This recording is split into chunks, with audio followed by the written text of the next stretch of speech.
episode of Live from Coco's Cabinet. I am coming to you live here from No Quarter in Nashville, Tennessee, for a very special VHS Movie Night event with my friend Jesse and his wife Brittany, who are here representing Danger Zone Video.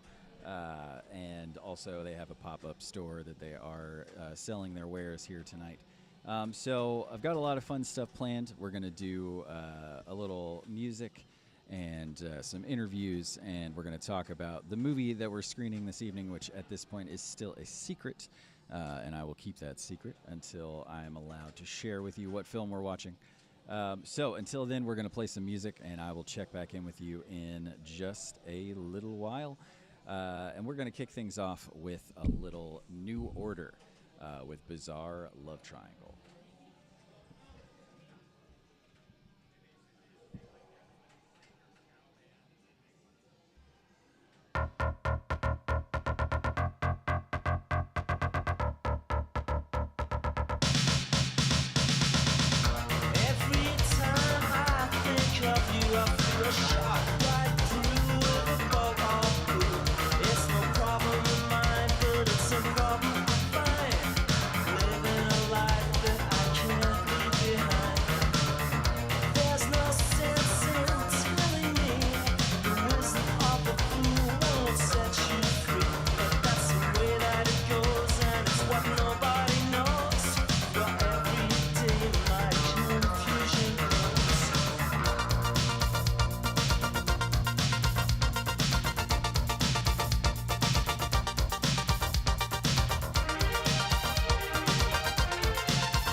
All right, folks, you are back on the air with your host, me, Corey Coco, here at No Quarter in Nashville, Tennessee.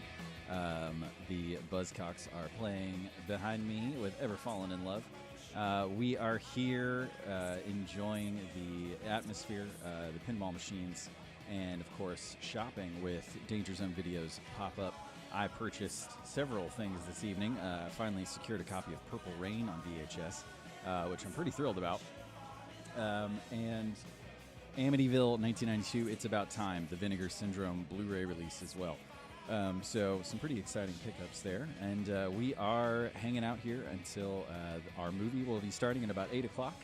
And we can reveal what that secret movie is around 8 o'clock and get started with some interviews around that time. See what's going on with Jesse and Brittany and any of the fine folks here enjoying the film that will be starting soon. So hang out, listen to some music, and I'll check back in a little while.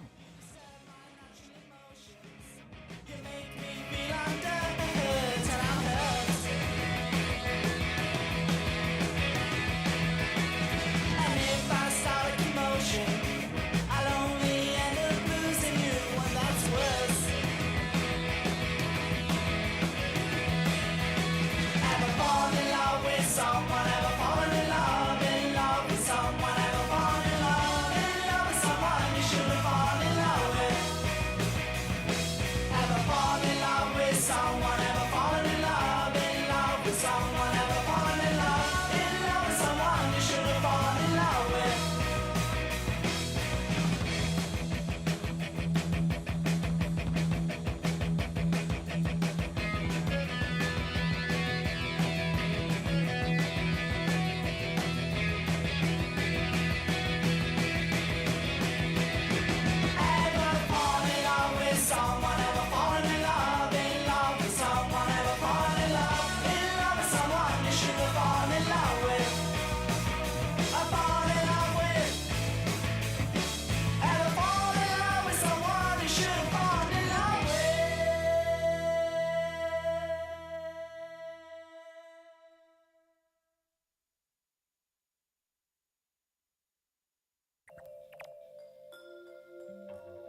Hey folks, just checking in. That is Ride with their classic shoegaze, classic Seagull, coming to you live here from No Quarter in Nashville. This is a very special episode of Live from Coco's Cabinet.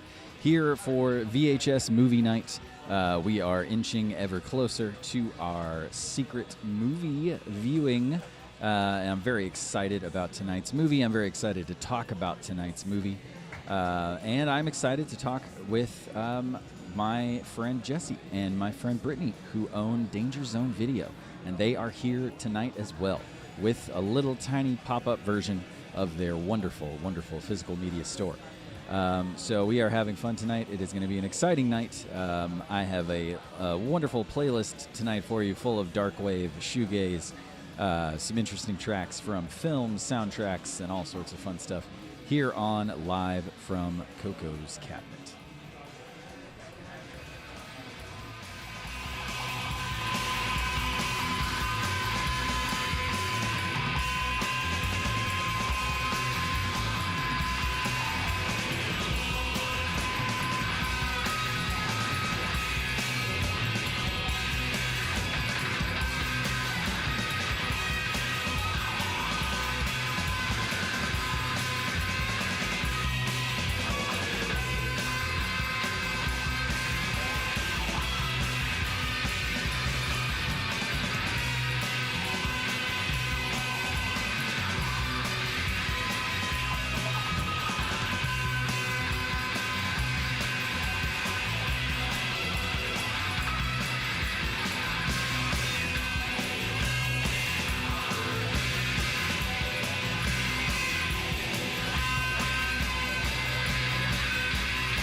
What's up? The background music okay? I love it. This is perfect background music for Mr. Wonderful versus Hulk Hogan in the big blue steel cage for the World Wrestling Federation. Hulkamania most definitely running wild. I can't tell who's manager or who's managing Mr. Wonderful there, Paul Orndorff. I can't tell either, but we're here. We're back. We're here at No Quarter Nashville. Welcome back, everybody. You're listening live on Blast Radio and on my YouTube channel. I'm here with Jesse, my friend, first and foremost. Yes, sir. And secondly, the owner of Danger Zone Video, And I believe this is your brainchild, right? This whole event that we're at right now. So this was an idea that I had in my head for a while. Brittany and I were actually at a coffee shop one day, and I was like, this is something that I really want to do, but I don't know. I was like, I want to do a book club for movies, basically, where we all get together and we talk about movies. And then no shit, like a month after I said that to her, Seth from No Quarter hit me up and was like, hey, this is the thing that I want to do if you're interested. That's amazing. And it was like right before we opened. Yeah. Oh, wow. Even better timing, right? Yeah, so the tie-in. Yeah, I got to start this, and it was like another piece of just like the weird puzzle that really fell together right at the perfect time. Yeah, so tell me a little bit about that. You've told me that story a few times about how the store came to be, but let's let the viewers hear this wonderful yarn. So I was doing pop-ups and flea markets for about 2 or 3 years. We had various friends that pushed me to do those things. Our friend Shane that owned Dead People's Things, our friend Jason that owns the Dungeon at Southland, really pushed for me to do something like this. And Shane even gave me a place to set up for free a lot. So that he really let me spread my wings. And then some other people were like, hey, try this flea market. So I was trying various flea markets and other things. And through just like years of doing that, I was able to build up like a small but like really steady, I don't want to say clientele base because that sounds really dumb and I hate that, but like people knew where to go to get tapes. So you had a community of buyers. Yes, I had a community of buyers built in already. So when we opening weekend, it was like everybody had already sold tapes to. Right. And then like 100 faces I had never seen. Yeah. It was literally insane. It's been one of the cool things for me has been seeing on your Instagram like friends of mine from years ago like showing up that I'm like, oh, that's my friend, like, mutual friend Wolf, who I knew primarily on Instagram and then didn't meet in person until I saw them at Danger Zone Video. It was like you've kind of created this meeting place. And then another friend of mine, Wesley Mitchell, was there, and I was just like, well, there's Wes. Like, how interesting that it's just like, it's moths to a flame. We were all out here. We just needed the right light. There was like a I don't want to say core, but there was like a handful of us that like really communicated with each other, and that's how the Discord chat started. Right. Was Brittany put that together? Brittany was one of the first people, if not the first person locally that I started trading with. We would just meet up at parking lots. I think we met up at like Sunflower Bakehouse, a couple other places, and we would just trade tapes. I'm picturing how funny that would be for like the police to think that they're like, oh, we got him, we're gonna bust up this drug deal, and you guys are like swapping like Bride of Chucky for the Langoliers. I got one of my favorite tapes from Brittany, which is the 1980s Blob remake. Yes. That's such a classic. I love that and one. we would just park our cars next to each other, and ever since we've done this, I've had a hatchback, so I'll just open the hatch. Right. And she would open her trunk, so we would just be parked next to each other with open trunks, like looking at each other's tapes and being like, can I get this for this, or can I get this for that? And like, I'm sure it looks so suspicious to a lot of people. That's so cool, though. I love that. I loved it, man. It was like great. Little trunk shops, Yeah, it was like, how, I mean, at hardcore shows, people used to set up and they would like sell demos out of their trunk and stuff. So it really kind of took me back to that. It does feel like a natural extension of a lot of those communities that both of us also were a part of without knowing that about one another. Both being former musicians, but also parts of these little niche communities that are all like, it seems to converge around physical media, where you see all the weirdos are there. We're all there with our tattoos and our weird bands that people don't understand why we listen to them. And I had a conversation a month or two ago at Danger Zone. One of our friends who has been involved in wrestling for years, I always just flew under her radar until I started doing pop-ups at Dead People's Things and stuff. Right. And I made the joke of like, you were in the underground, but I was like trudging through the sewers of the underground. Like I was just below. And I realize how like pretentious that kind of sounds without meaning to. Yeah. But it's true. Like I always just kind of went for that, like, where aren't the people? Right. And here I am with all the people, and I love it. Yeah, well, and I think what's interesting too is that we're all around pretty close in age as well. Of a certain, there's just a certain generation that right now is. I feel like all of us have gotten to a point where we're like fully comfortable with who we are and accepting our weird interests, and like that we just want to like reconnect with each other and like around this really cool community. Because I think that's been for me the most amazing discovery about all of this, about just, you know, on a whim starting to collect VHS again a few years ago, and then just discovering that there were all these wonderful like-minded people on Instagram, and then getting to meet them at your store, and it's pretty amazing. I think community's the buzzword for sure. So I think I made one of my best friends later in life, and we don't live near each other at all. We met through wrestling. I did his we talked a little bit. I did his podcast. We remained friends after that, and he told me, like, he's got a couple years on me, but he would tell me, like, it's so difficult for people to make friends in their 30s, especially men, I guess. I don't know how true that is, but I feel fortunate because I feel like I've made more friends now than I have in my entire life, because I have these weird subcultures to be a part of, whether it be tapes or wrestling or hardcore. Like you said, now I don't care. Like, I am the most comfortable with myself I've ever been. Right. I can tell people I've not seen that movie, and it can be like an MCU movie, or it can be like some other movie that people love. I don't have to lie to be okay with anything. It's not about like putting on a mask anymore. Like, it just feels really and not natural. that I ever really did that, but like you get shamed a lot when you're in your 20s. Like, I got made fun of constantly for liking Nirvana while I was going to hardcore shows. I didn't really know how to take that, even though like I've got relatively thick skin. But, you know, like when all your friends are just ragging on you for liking a band that is very influential in your life. Yeah, but now I'm like, okay, cool. Like, you don't like Donnie Darko? That's fine. That's one of my favorite movies. Right. That's cool. We can just be like, right on. It's interesting, though, that those things that used to kind of alienate us from other people now has brought us together with so many people. You know, like, when I was younger and in high school, if I told somebody, like, you know, oh, man, like, which Evil Dead movie do you like? They would just be like, go away, nerd. You know, like, I don't know. I don't even know what that is. Those like, aren't your friends. Yeah, exactly. But, like, and, you know, that sucked because it used to be like, oh, okay, there's that guy with his Slipknot shirt and, like, he's, like, frowning all the time, you know, like, whatever. And now it's just, like, all those people weren't my friends, like you said. Yeah. And I've just discovered all the people that, you know, all of us, all the weirdos found each other, I guess, later in life. So it's a cool feeling. I'd say one of the coolest things about opening Danger Zone, to kind of elaborate on that even more, is, you know, now we're all more comfortable with who we are, so we're more comfortable branching out and trying new stuff and creating things.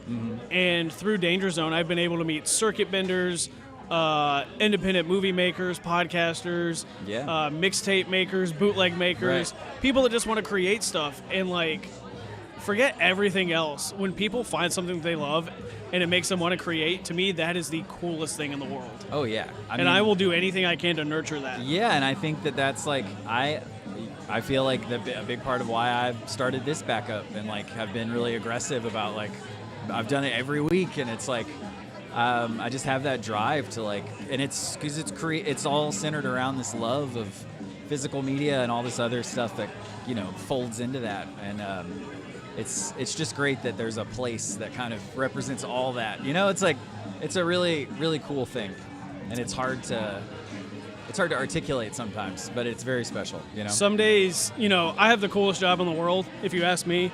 Yeah. I get to watch movies and be around movies and talk movies with people, all the time. But even still, there are days where it's very hard for me to leave the house, get out of bed, whatever. But hearing, you know, people come in and say, oh my God, I didn't know this place existed. This is my favorite place in the world, blah, blah, blah. Like, it makes it all worth it. Yeah. Like, I will happily pull myself out of bed every single day if one person just gets a place to feel okay, you know? Yeah. Like, shit rules. I'm going to tell you guys, I'm very transparent with my listeners. I had, like, the worst day of my life as a teacher today, and Jesse just almost made me cry on air on the radio because I am very sensitive tonight.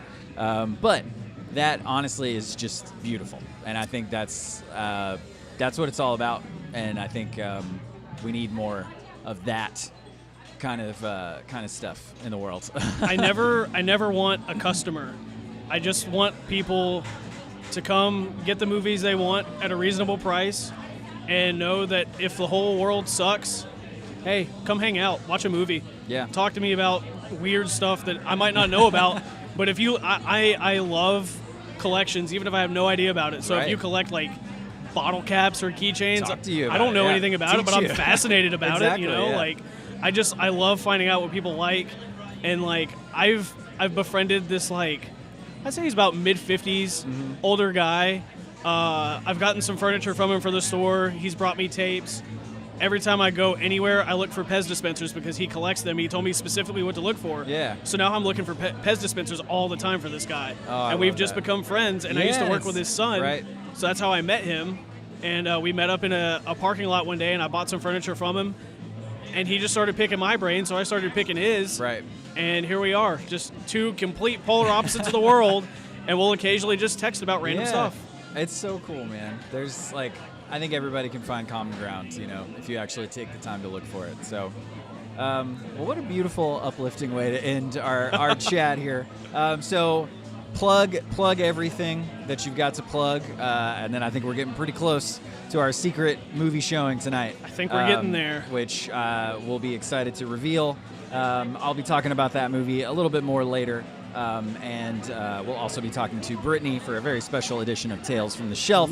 But plug all your stuff, and then we're going to jump back into some music. All right, I'm going to run down the list. You can find Danger Zone Video on Twitter and Instagram at Danger Zone Video. We have an eBay store. You can search Danger Zone Video. We have a physical store in Mount Juliet, Tennessee, 11996 Lebanon Road, Mount Juliet, Tennessee. And if you're a wrestling fan, I'll be up in New Jersey in February, on February 26th, doing commentary for Expect the Unexpected. So check that out if that's your jam. ETU Wrestling on all social media. Woo, that was good. That was impressive. I haven't had to do that in a long time. You nailed it. All right. Thanks, Jesse. We will talk some more this evening. Thank you, Coco. Thank you, Coco. You're very welcome. All right. So we're going to jump back into some music here while we anxiously await our movie showing here at No Quarter Nashville for the VHS Movie Night. Stay tuned.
strange or true.